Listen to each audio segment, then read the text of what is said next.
Berlin is mourning its dead. Ploughed down as they celebrated yards from the memorial church.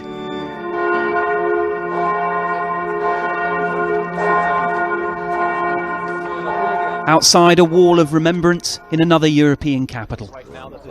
The German Chancellor paid tribute here early on Tuesday afternoon. Angela Merkel talked of results. According to the present results of our investigation, we have to presume a terrorist attack. Even if it's very difficult, we will find the strength to live the life that we want in Germany, in a free, united and open society. That was after special forces raided a refugee shelter at the old Tempelhof airport, the temporary home of a 23-year-old Pakistani asylum seeker arrested on Monday night. The emerging narrative seemed clear-cut until...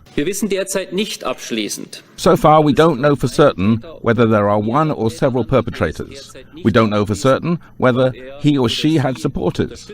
This investigation is not yet complete. We must get used to the idea that the arrested, a Pakistani national who was arrested Monday night, that he was possibly not the perpetrator or that he did not belong to the group of perpetrators. That was soon confirmed with his release on grounds of insufficient evidence.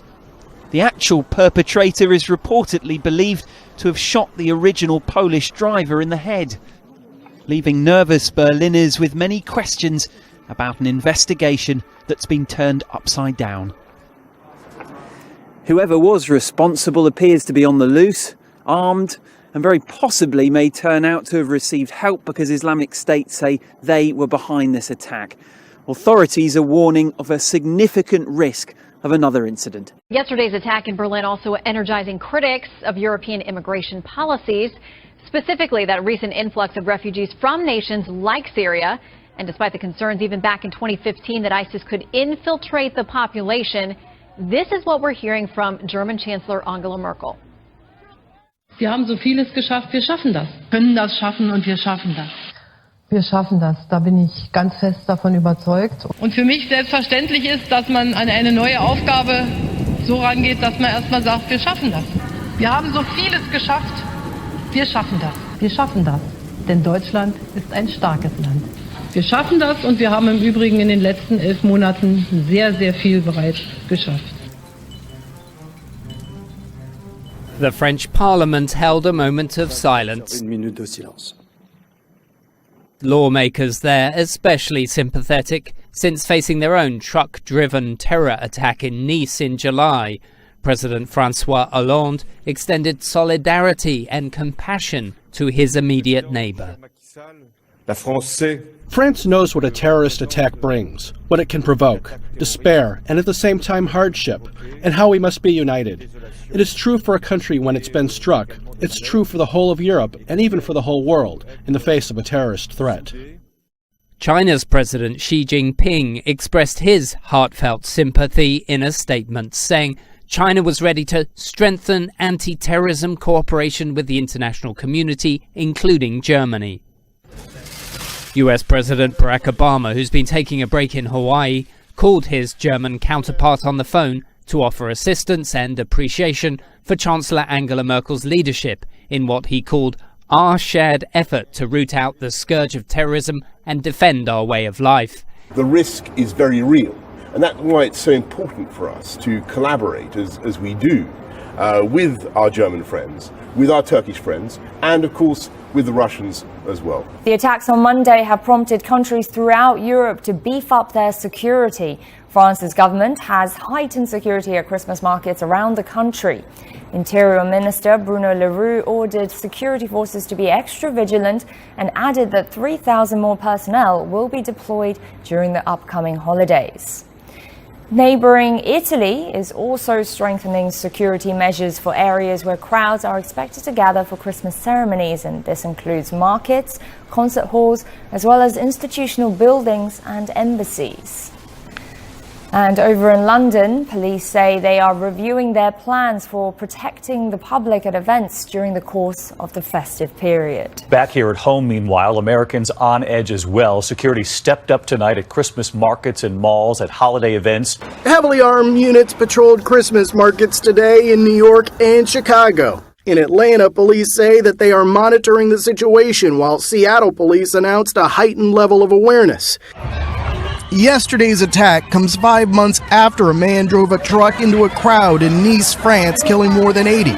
Just last month, a student at Ohio State University drove a car over a curb and then stabbed bystanders with a knife. On CBS This Morning, Deputy Commissioner John Miller said the NYPD is working with the trucking industry to prevent vehicle attacks. One of the second things we did after the Nice attack was to go back out to 140 truck rental locations and say, here's some indicators of suspicious behavior. According to a congressional report, 80% of the terrorism cases being investigated by the FBI are related to ISIS. The group's propaganda asks sympathizers to use vehicles to target outdoor markets, festivals, or parades. In response, cities like Cleveland have installed concrete barricades and fencing during special events. But Ron Hosko, a former assistant director of the FBI, says even that may not be enough. This low-intensity style attack that could be committed by a baseball bat, by a knife, by a handgun, by a vehicle, that the opportunity to commit that style of attack is everywhere. Police officials say that there is no specific or credible threat. But Scott, one of the things that continues to frustrate police is how quickly someone can go from inspired to action. On Tuesday, the European Union agreed on imposing stricter gun laws, however, balked at the proposal for a complete ban on some of the most lethal semi-automatic weapons, such as the Kalashnikov. Proposed in 2015 but disputed by the bloc's 28 member nations, the measure comes in response to the overwhelming rise in militant attacks which claimed the lives of 130 people in Paris in November of last year. The new rules restrict access to some high-caliber weapons and make it easier to track guns to reduce black market sales.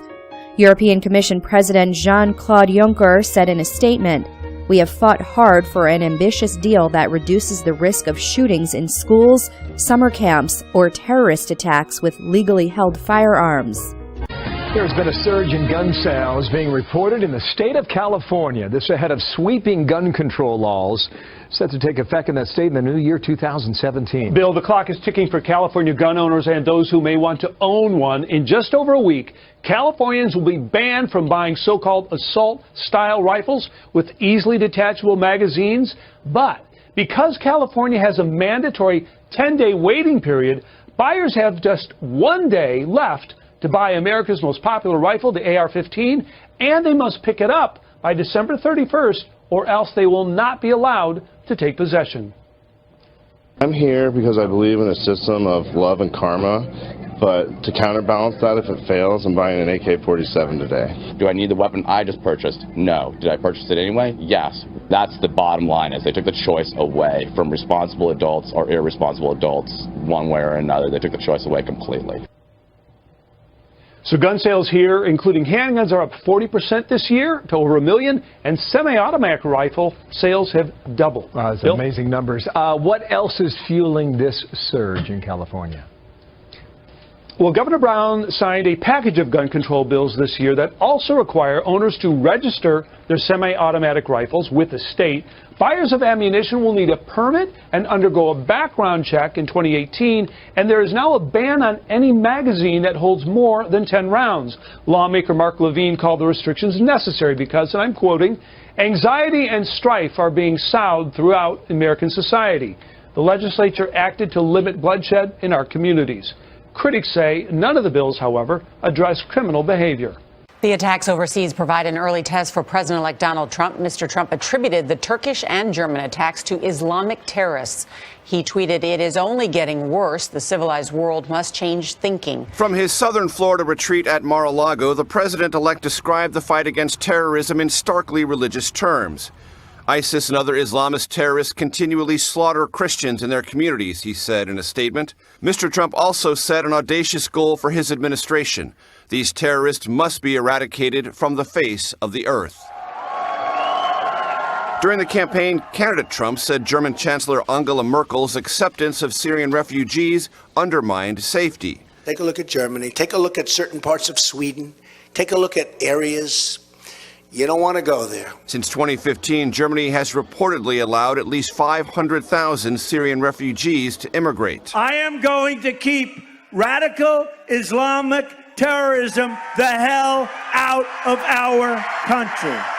Wisconsin Governor Scott Walker wants more control over U.S. refugee policy, according to a letter he sent to President-elect Donald Trump. In the letter, Walker makes several requests for his home state.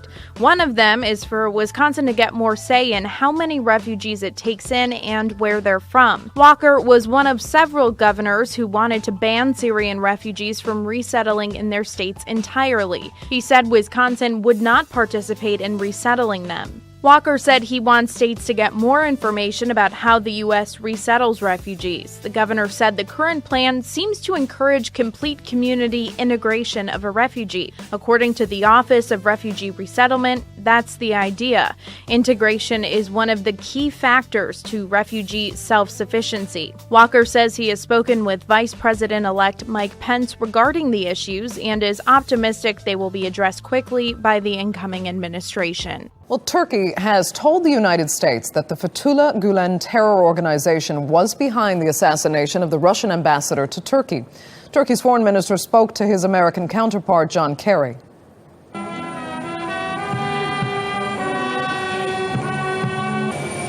The body of Russian ambassador Andrei Karlov has been flown back to Moscow. He was killed by a gunman in Ankara on Monday evening. The Kremlin has sent a team of experts to Turkey to help with the investigation.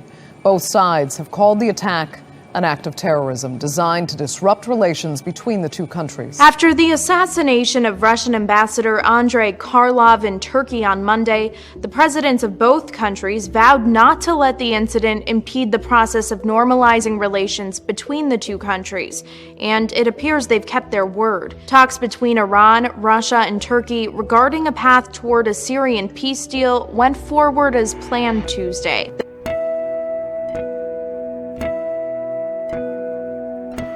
Russia, Iran, and Turkey. Three nations negotiating in Moscow for a broader ceasefire in Syria. Absent from these discussions, the United States. The Secretary doesn't see this as a snub at all. He sees it as another multilateral effort to try to get a lasting peace in Syria. We're not going to turn up our nose to any effort to try to get to a better outcome in Syria. And if that effort by design or by accident isn't going to include us, but it can lead to a better result, then obviously, we would support that. In downplaying the U.S. exclusion from these talks, the State Department says the Turkish and Russian governments are updating Secretary of State John Kerry on the negotiations. However, foreign policy analysts say this is another demonstration Russia is in control in Syria. The United States is in an uncharacteristic position right now because for the last 40 years, we've been at the center of all the Middle East peace negotiations as the strongest outside power, but for a variety of reasons, the United States no longer has that position. Is this a security guard of the future? Israeli developers say their fully autonomous drone system can provide round-the-clock protection at sensitive locations. By using sensors and real-time computer vision technology, it's claimed it can react to potential security threats. The company's promotional video depicts a security breach scenario. The drone is seen launching automatically and heading to the designated area after a security alert was generated. As it arrives on site, it uses computer vision technology to analyze the image and identify and follow the intruder until a security team arrives. There are hurdles to overcome. Some have raised privacy concerns, and the use of commercial drones isn't yet fully regulated. But developers say the future of keeping sensitive locations safe is the eye in the sky. And this Fox News alert, a federal judge ordering the FBI to unseal the search warrant that led the agency to reopen its case into Hillary Clinton's emails just days before the election. That is expected to happen in just about 2 hours from now. Kristen Fisher has more. She's live for us from Washington. So, Kristen, why is the search warrant being unsealed now at this point? Because the federal judge overseeing the case says that the public has a right to see it. He's placing public interest over privacy concerns, but the judge did warn that portions of this search warrant are going to be blacked out or redacted to protect the identity of the investigating agents. Now, this is a big deal because We're about to get our first glimpse at the documents that the FBI used to reopen its investigation into Clinton's emails just 11 days before the election. Justice may finally be coming to Flint, Michigan. After months of extended worldwide coverage, charges have been filed against 4 former officials involved in the Flint water crisis. 2 former city officials and 2 former state emergency officials face serious felony charges after a surge of lead poisoning in children was discovered. This is Michigan Attorney General Bill Schutt. The tragedy that we know as the Flint water crisis did not occur by accident. No.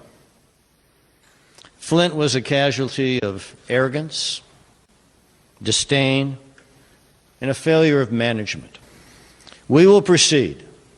We will proceed to deliver justice and hold those accountable who broke the law.